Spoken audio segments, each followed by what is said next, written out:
I'm here with my dear friend John Kanellopoulos. John, I'm always happy to speak with you. You always bring such neat stuff. And you gave a wonderful talk on topography-guided ablations, LASIK.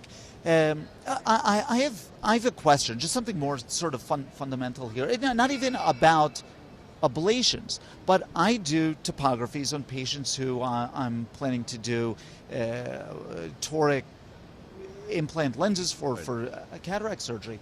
And there's often a poor correspondence, or at least not a great correspondence, between the refraction and the cylinder that I'm seeing on topography. And you know, I'm curious, if you're treating based upon topography, does that disconnect worry you? How does that sort of fit into this whole picture? Thanks for having me, Josh. It's always a pleasure for me as well. You're touching on what we as a clinical team are finding an extremely fascinating clinical experience. True, the gold standard is that we treat in refractive surgery based on a clinical refraction. And that's the gold standard. Now, through our cataract surgery experience, we've learned that once you do cataract surgery, the astigmatism of that eye is a topographic astigmatism. And the big question is, why shouldn't that hold true in a younger patient? Because theoretically, the crystalline lens should not have astigmatism. We all know that it does, because that creates the discrepancy between the topographic cylinder and the refractive cylinder. The question is whether you should treat it or not. And in a way, we are doing so with topography-guided treatments, and we have gone a step further in our clinical practice to modify the refraction as far as its cylinder in amount and axis to go towards the topographic cylinder amount and axis. And of course, adjust accordingly the sphere. The majority of cases that you do this, and this is a large percentage of normal quote-unquote myopes, you increase your clinical refraction astigmatism, which we all understand. Topographically, a patient has 2 diopters of astigmatism. The patient asks on refraction just 1. So we would probably go to 1.5 on that patient. That's pretty straightforward. The tricky part is when you're changing the axis of the astigmatism. That's very tricky.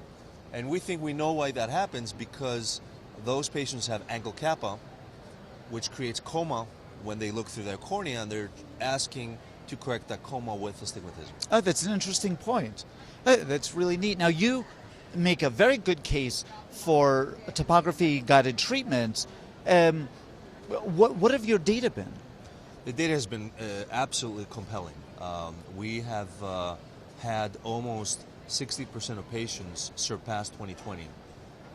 And the other benefit of this is that we have lowered the amount of enhancements. Then we have also went back to our enhancements over the last 5 years, and we were able to retrofit the data in these patients. This is a current study we're doing, and show that if we had treated with the refraction modified according to the topography, we probably would not have had an enhancement. Huh. Now, when you talk about topography-guided treatments, is it just the topography of the anterior surface of the cornea, factoring in posterior curvature? That's a brilliant point you bring up, because when we have these big discrepancies between clinical refraction and topographic refraction, because the technology used is a placido disc topography, the clinician has to assure that in that patient there's nothing very irregular going on in the posterior cornea surface. So this pens confirmation that the total cornea power, which is not provided by this topography device, is sound.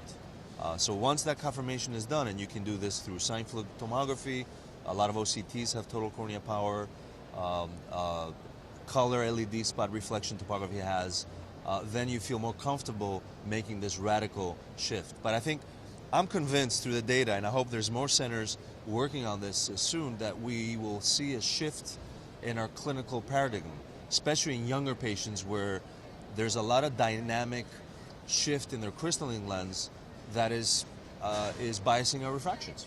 Yeah, interesting stuff. John, I want to thank you so much for bringing this topic to us, and of course, as always, for being so very generous with your time with us today. Thank you so much, Josh. Thank you.